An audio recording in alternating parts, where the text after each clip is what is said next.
Les marchés avec CMC Markets, trading de CFD sur action, forex et indices. Salut, c'est Trado, content de vous retrouver pour cette mise à jour quotidienne de l'indice parisien. Comme on peut le voir, le gap ici a été rebouché. Donc c'était bien un gap commun. Je disais hier que je me demandais s'il s'agissait d'un gap commun ou d'un gap de rupture. Là finalement, étant donné que ça a été rebouché en moins d'une semaine, en l'occurrence en un jour, c'est bien un gap commun. J'avais expliqué que les gaps communs se retrouvent souvent dans les périodes de consolidation.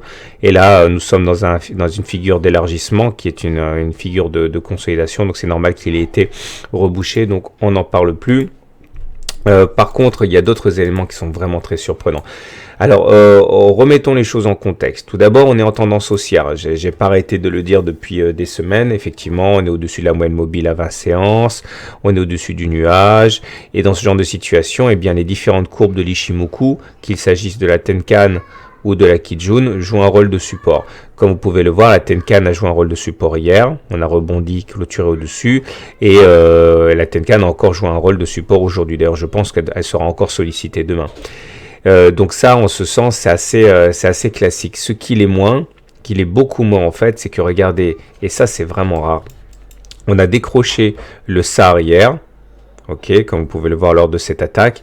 Et normalement, dans ce genre de situation, statistiquement, on a quasiment toutes les chances de faire un nouveau plus bas.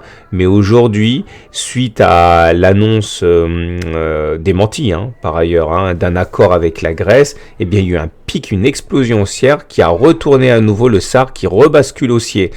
Et vous savez, l'analyse technique, il y a ce que ça dit et ce que ça montre en fait. Là, clairement, l'analyse technique dit qu'on est en période de consolidation, mais quand on voit les signaux baissiers qui ne veulent pas être suivis d'effet, quand on voit qu'on devrait aller chercher la moyenne mobile à 20 séances, mais qu'on ne veut pas, les intervenants sautent sur n'importe quelle bonne nouvelle pour acheter, y compris une simple rumeur d'accord.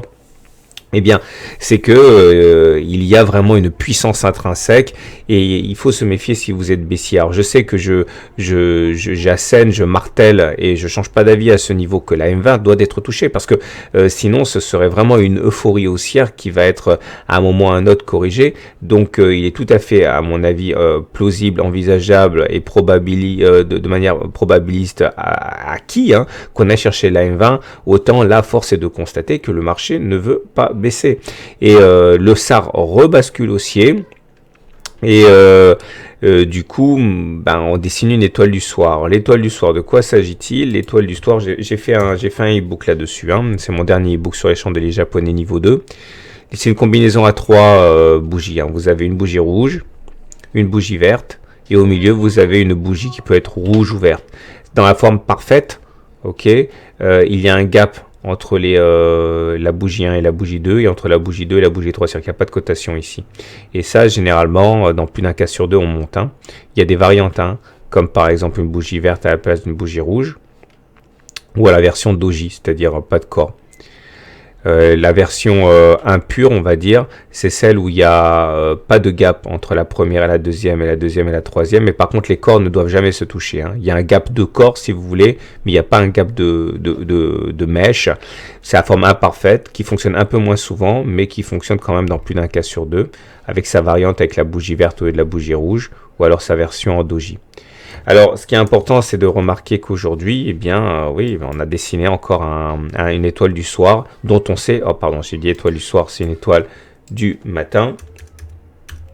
Et ça veut dire qu'on a plus d'une chance sur deux de monter. Alors, il faut toujours relativiser les chandeliers japonais. Il faut mettre ça en contexte. Alors déjà, il faut savoir que les configurations en chandelier fonctionnent moins bien quand on est en zone de congestion. Or là, on est dans une zone de congestion, donc ça réduit un petit peu la portée, mais on va dire c'était un signal haussier médiocre, mais un signal haussier quand même, surtout qu'il prend appui sur la Tenkan. Donc, faisons le bilan de tout ça, mais avant les indicateurs techniques. Stochastique toujours en zone de surachat, la zone où normalement on n'est pas censé vendre à découvert parce que c'est super risqué. Regardez, celui qui s'amuse à vendre à découvert depuis qu'on est en zone de surachat ici, eh bien il a un petit peu mal. Regardez le MACD, là aussi c'est une situation qui est intéressante parce qu'on s'apprête à croiser le signal, ça sera un signal baissier.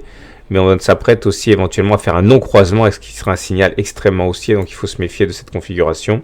Et regardez comme le momentum voit sa pression haussière s'affaiblir. On est toujours en positif, donc on est en pression haussière, mais elle est de moins en moins forte. Pas facile dans ce genre de situation de faire un bilan. Alors, ça me permet d'expliquer un petit peu, une fois de plus, si vous découvrez mon travail, l'esprit de l'analyse technique. Moi, je ne suis pas du tout un intégriste de l'analyse technique. Je pense qu'il faut vraiment le combiner avec un contexte général. C'est peut-être ma formation d'économiste qui veut ça. Mais ça doit être quelque chose qui doit impérativement être coloré à l'aide d'autres indicateurs. Là, ce que je vois dans ces graphes depuis quelques jours, c'est que l'AM20 devrait être touché. Elle aurait déjà dû être touchée préalablement auparavant. Il est toujours possible qu'on la touche, mais il est clair que les velléités haussières sont véritablement là. Elles sont haussières parce qu'il y a du fric qui va s'investir. Elles sont haussières parce que on sait que c'est le moment ou jamais pour rebondir avec le coût du pétrole, avec plein de bonnes raisons de monter, même si on peut discuter ça. Donc faites attention si vous êtes baissier, le marché ne veut pas baisser. Ok, et ça se voit à certains signaux. Voilà, donc pour faire simple, moi pour demain, je pense que la Tenkan va encore être testée, mais je sais pas si on trouvera la force d'aller chercher la M20, même si moi je pense qu'on le fera. Il faut rester extrêmement méfiant. Voilà, je vous donne maintenant rendez-vous pour Egide qui m'a été demandé sur un thread Boursorama. N'hésitez pas à faire de même si vous voulez une analyse technique. Et n'oubliez pas surtout de me prévenir que vous avez fait une demande parce que je sais pas ce qui se passe sur tous les forums de Boursorama. À tout de suite pour l'analyse de Egide. Alors, chose promise, chose due, voilà l'analyse technique de Egide qui m'a été demandée de très nombreuses fois et qui a fait l'objet d'un thread sur Boursorama. Alors, je vous avouerai franchement que c'est pas l'action la plus réceptive à l'analyse technique que j'ai traitée ce mois-ci. Mais bon, on a quand même des éléments intéressants à prendre en considération, même si certains outils se sont avérés inopérants dans l'analyse, j'en parlerai rapidement. Tout d'abord, on va revenir aux basiques. Et on va parler de la théorie de dos, selon laquelle, lorsqu'une action a des pics et des creux ascendants, on est en tendance haussière, comme c'était le cas ici, pic ascendant, creux ascendant, c'était en tendance haussière, donc vous pouviez à peu près acheter à n'importe quel moment, vous étiez relativement assuré statistiquement de gagner de l'argent, à condition de ne pas vendre trop tard. Inversement, lorsque les pics et les creux sont descendants, on est en tendance baissière et là, acheter relève quand même de l'inconscience, à moins qu'on veuille moyenner à la baisse. C'était assez dangereux. Ce qui est intéressant depuis quelques semaines, c'est qu'il semble bien qu'après un long chemin chaotique, finalement, on soit repassé en tendance haussière, puisque regardez, ce pic est bien ascendant par rapport à celui-là et il semble bien que nous soyons en train de dessiner un creux qui soit également ascendant. Ce qui veut dire qu'au regard de la théorie de dos, tant qu'on ne casse pas ce creux et à fortiori tant qu'on ne casse pas ce creux-là, on sera en tendance haussière maintenant puisque les pics et les creux sont par définition ascendants dans ces moments-là. Ce qui veut dire encore que a priori on devrait aller plus haut que les 6,52 si on considère que la tendance est effectivement haussière. Alors des choses qui corroborent la tendance haussière, c'est le fait que la moyenne mobile à 20 semaines ici soit ascendante et quand on est au-dessus d'une moyenne mobile à 20 semaines ascendante, on est en tendance haussière. Inversement, lorsqu'on est en dessous d'une moyenne mobile à 20 semaines descendante, on est en tendance baissière. Là, vous voyez bien qu'on a rebondi assez clairement sur cette moyenne mobile à 20 semaines, ce qui semble en faire un support crédible. On a également le super trend. Le super trend, c'est ça là. C'est rouge quand c'est baissier, quand c'est cassé à la hausse, ça devient vert. Et tant que c'est haussier, on n'a aucune raison de s'inquiéter. Regardez, par exemple, là, tant qu'on avait le super trend au-dessus, on était en tendance baissière, vous voyez qu'il était dangereux d'acheter. Mais par contre, une fois que c'est cassé, généralement, on a relativement du répit. Donc tout ça me fait penser que les choses sont intéressantes pour Egide. Alors, élément qui me plaît le plus, c'est sur le MACD, c'est ce non-croisement. Regardez, le MACD a fait semblant d'aller casser son signal, c'est ça le signal, et c'est ça le MACD. Il a fait semblant d'aller casser son signal, mais au lieu de le casser comme ça a été le cas ici, ce qui a initié une baisse, là on est en train de repartir vers le nord sans croiser, ça s'appelle un non-croisement de MACD, et c'est pas mal du tout, regardez, il s'en est produit un ici, le MACD a fait mine d'aller croiser son signal, mais finalement il est reparti vers le haut, et derrière on a eu une impulsion haussière assez significative.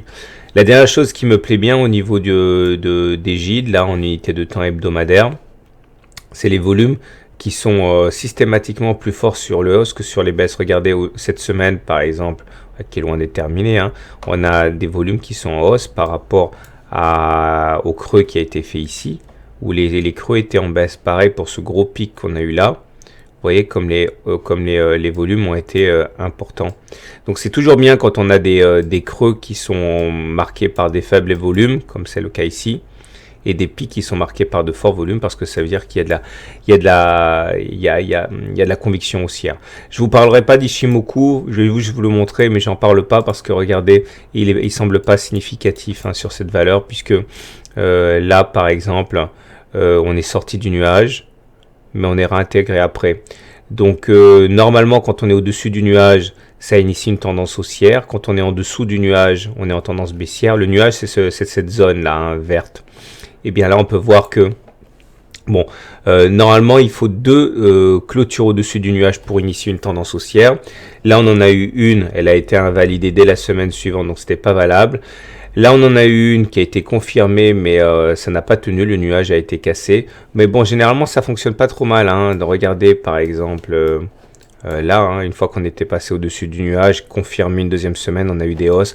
Bon, si on veut quand même faire une analyse Ichimoku, on dira que si jamais on arrive à clôturer deux fois de suite au-dessus du nuage, c'est-à-dire deux fois de suite au-dessus des 3,8, on sera en tendance haussière. Donc, surveillez de près 3,8 en imaginant que Ichimoku, cette fois-ci, fonctionne. Comme il a pu fonctionner par le passé, eh bien on aurait une tendance haussière de long terme si on arrive à se mettre au-dessus des 3,8. Donc pour faire simple, c'est pas mal du tout. Pour l'instant, on regarde du système Ichimoku, on est neutre parce qu'on est dans le nuage. Si on était en dessous du nuage, on serait en tendance baissière. Quand on sera au-dessus des 3,8, on sera en tendance haussière. Au regard de dos, c'est pas mal aussi. Donc globalement, on peut être relativement optimiste pour la suite.